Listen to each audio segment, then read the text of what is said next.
Bismillahirrahmanirrahim. Assalamualaikum warahmatullahi wabarakatuh. Perkenalkan, saya Afzi, orang bodoh dan gila dari negeri ini. Izinkan saya untuk ngebahas tentang masalah agama. Disclaimer dulu, apa yang saya sampaikan di video ini hanyalah pengetahuan saya yang terbatas tentang agama. Jadi kalau misalnya ada yang belum sesuai, kalian bisa mencarinya ke sumber yang lebih terpercaya. Oke, kita masuk ke topik pembahasan, yaitu semua berhak kembali kepada penciptanya. Nah, sebelum masuk nih ke materinya, mungkin kalian pernah dengar nih kalimat seperti ini. Kalimat seperti jangan sok suci loh. Terus kalimat lain mungkin kayak orang kaya lu ngomong agama. Kayak gitu kan? Kalimat kayak gitu. Terus ada kalimat lain kayak, "Wih, ada ustadz baru nih." Gitu kan?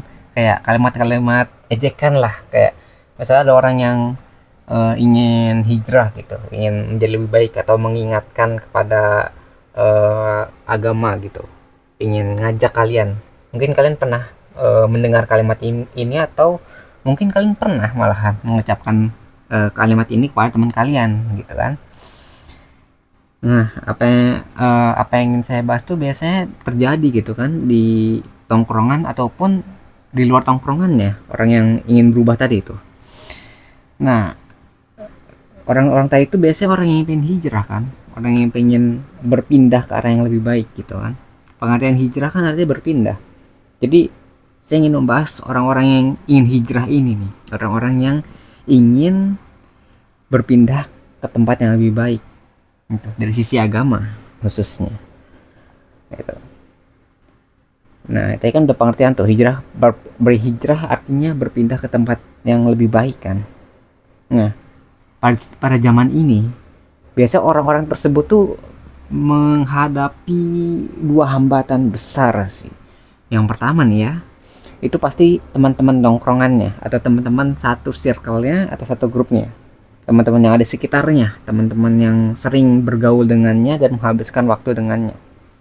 Nah, lalu ada hambatan kedua nih, yaitu orang-orang dari luar, orang-orang yang tidak pernah mengenal dia ataupun orang-orang yang di luar tadi pertemanan dia, yang tidak mengenal dia sama sekali lah. Itu ada dua hambatan ya, yang menolak dia gitu. Jadi yang satu ingin yang grup pertama, satu circle-nya itu ingin orang ini tetap bertahan di dalam tongkrongannya. Hambatan kedua itu dari orang-orang yang menolak kedatangan orang yang hijrah ini gitu. Saya ingin membahas gitu, kenapa dua hambatan ini bisa muncul gitu kan. Yang pertama nih ya, hambatan yang pertama dari yang circle dulu kita bahas, itu biasanya karena ya normal. Orang kan misalnya sering bergaul nih, tiba-tiba orang yang bergaul ini berubah sifatnya, terus tingkah lakunya berubah. Kayak, kok kamu nggak sama lagi gitu, lo nggak sama lagi sama kita gitu kan. Yang biasanya misalnya nih sering mabuk-mabukan gitu kan, yang sering mabuk-mabukan terus tiba-tiba dia bilang ingin berhenti gitu kan. Atau orang yang jarang beribadah tiba-tiba ngajak beribadah. Biasanya kan kayak, ini orang kenapa kan. Biasanya orang-orang yang satu tongkrongan tuh paling paling ini ya, paling pertama kali sadar gitu kan, dan ingin tuh kenapa kayak gini gitu kan, pengen tanya kayak gitu kan, itu normal tuh. Alasan lain mungkin teman tongkrongan itu nggak mau kehilangan temen. Bayangin kalau misalnya ada temen tuh biasanya nggak besar besar amat ya, satu tongkrongan tuh mungkin kurang dari 10 orang lah. Kalau berkurang satu kan ya mungkin suasananya itu kan berbeda, kayak lebih sepi aja kan. Kalau misalnya di bawah 4 orang misalnya, ya 3 orang gitu kan, kalau hilang satu aja pasti udah berdua, itu bakal beda banget suasananya. Makanya teman satu tongkrong tuh biasanya yang paling ingin pertahankan orang yang ingin berubah gitu kan. Lalu hambatan kedua tuh dari grup yang di luar tongkrongannya, yang menolak kedatangan orang yang hijrah ini. Jadi orang yang sering ngata-ngatain gitu, sering mengolok-ngolok lah atau merendahkan orang yang ingin hijrah ini. Itu biasanya tuh orang-orang seperti ini tuh kerjanya ya mungkin menghina. Terus kalau nggak menghina ya memaksa gitu. Memaksanya tuh kayak, kalau lu nggak ikut gue, lu masuk neraka. Nah, biasanya orang-orang seperti itu yang sepertinya keras banget, dan kalau nggak sama dalam satu grup dia pasti bilang kamu pasti masuk neraka, seperti itu. Kayak apa ya, kalau nggak dalam satu grupnya tuh dianggap bukan ini ya, satu golongan gitu lah, dan sering dihina atau direndahkan. Biasanya orang-orang seperti itu ada gitu kan. Eh, Terus orang-orang kayak gitu tuh biasanya menjauhi malahan. Bukannya kan kalau ada yang ingin hijrah kan harusnya disambut kan, tapi malahan ini dijauhin gitu. Nggak mau punya kenalan orang pemabuk misalnya, orang yang suka bermaksiat gitu. Biasanya ada orang-orang seperti itu juga ada. Jadi itu hambatan kedua ya. Jadi hambatan pertama tuh dari teman-teman tongkrongannya, yang kedua dari orang-orang yang nggak keseluruhan tapi mungkin ada yang seperti ini gitu, yang menolak kehadiran orang-orang yang baru hijrah. Nah, yang jadi masalah itu, ini nggak beda agama loh yang ditemukan di negeri ini ya, karena kan mayoritas biasanya agama Islam misalnya. Nah itu kan salah satu agama tapi masih aja ada orang-orang seperti ini gitu kan. Itu yang jadi masalah. Apalagi kalau beda agama. Wah, beda agama tuh mungkin tiga jadinya sama keluarganya. Jadi dia harus ngadepin teman tongkrongannya, keluarganya, sama orang-orang di luar dari kelompoknya gitu kan. Orang-orang yang menolak ya. Bayangin tuh seberat apa orang yang ingin hijrah gitu. Kalau kita tidak mendukung orang-orang tadi yang mungkin mempertaruhkan koneksinya, hubungannya dengan keluarganya, atau apa yang telah dia lakukan selama ini gitu. Kalau mereka kita tidak sambut, maka gimana mereka bisa bertahan gitu kan? Padahal ya orang-orang tadi tuh yang baru hijrah itu adalah suatu keberkahan buat kita. Kita bisa mungkin dapat teman baru, saudara baru kan. Misalnya kan orang-orang yang satu agama punya anggota baru nih kan, punya teman untuk berdakwah kan jadinya. Yang awalnya mungkin dia nggak tahu apa-apa gitu. Kita bisa kasih tahu ilmunya gitu kan. Tapi jangan maksa juga, tapi secara perlahan gitu. Jadi kasih taunya secara perlahan supaya dia mengerti. Ya mungkin awalnya dia nggak sholat gitu, tapi dengan kita ajak mungkin satu dua waktu terus menjadi lebih baik gitu, gak masalah. Kalau yang awalnya dia nggak sholat sama sekali, kita paksa nih orang-orang tadi tuh, kayak kamu tuh harus sholat 5 waktu gitu, kalau enggak nanti kamu dosa, kamu masuk neraka, kayak gitu. Kalau kita paksa mungkin dia nggak bakal tahan gitu, nggak bakal mau juga. Kita perlahan aja. Jadi kita sambut, kita kasih arahan lah. Mungkin satu dua waktu masih terlewat, itu nggak masalah. Yang penting dia ingin berubah dan ingin menjadi lebih baik, itu yang lebih penting. Karena masalah dosa gitu, masalah pahala itu bukan urusan kita sebagai manusia ya. Kita hanya mengingatkan gitu. Kerja kita cuma dakwah lah, tidak menghukumi orang gitu atas dosa ataupun pahala. Itu urusannya dengan Tuhan. Oke. Kita bandingkan aja ya sama ini ya, zaman sekarang sama zaman dulu lah. Orang-orang zaman dulu nih, maksudnya zaman ketika Rasul tuh masih hidup ya. Kalian mungkin ingat cerita orang Muhajirin dan orang-orang Ansor. Jadi orang-orang Muhajirin tuh orang yang terusir, orang yang hijrah karena terusir dari lingkungannya. Bayangkan, mereka tidak membawa harta, mereka hanya membawa apa ya, harta yang melekat di badannya. Jadi mereka diancam sama lingkungan sekitarnya untuk memilih gitu antara tetap di sana dan memeluk atau kembali ke agama yang jahiliyah, atau kamu keluar membawa agamamu. Jadi mereka terusir gitu, orang-orang Muhajirin itu. Tapi hebatnya kan orang-orang Ansor tuh menyambut orang-orang Muhajirin. Maka hambatan tadi nggak terlalu besar jadinya.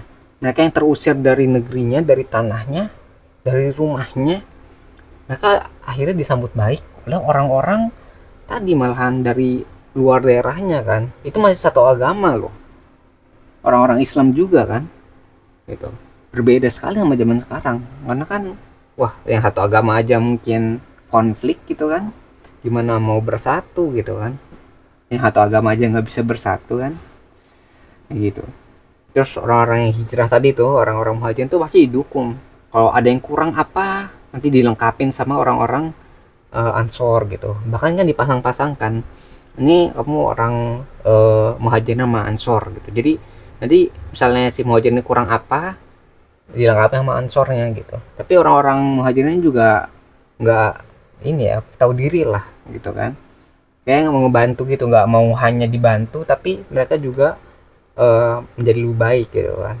Bahkan sahabat Nabi itu yang paling kaya itu kan, nah itu juga lagi tanya kamu butuhnya apa, kan udah ditawarin tuh kalau mau hartanya, mau segala kekayaan, bahkan istrinya tuh tawarin juga sama orang-orang Ansor gitu kan. Bahkan sahabat tadi itu menolak, bilang tunjukkan saya di mana pasarnya, dan dia akhirnya menjadi orang yang paling kaya gitu kan di kota tersebut. Itulah yang menarik kan dari tadi, bukannya dicaci maki tapi didukung gitu. Berbeda sekali dengan zaman sekarang. Makanya saya ingin mengingatkan saja di video ini, buat kalian yang mungkin hijrah, kalian tetap apa ya, kuat aja lah. Kayak, karena hidayah itu datangnya dari Tuhan, dan ketika kalian mengambilnya maka kalian sudah berlari menuju kepadanya, dan tidak ada yang mampu untuk menghalangi kalian kecuali Tuhan kalian. Karena Tuhan kalian sudah memanggil, maka tidak ada yang mampu di dunia ini untuk menghalangi kalian.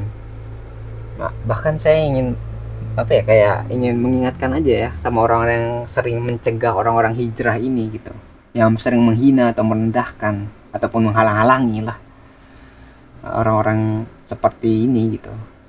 Itu hati-hati aja gitu kan, jangan sampai dosa kalian itu atau perbuatan kalian itu menghambat gitu orang-orang yang ingin berubah gitu.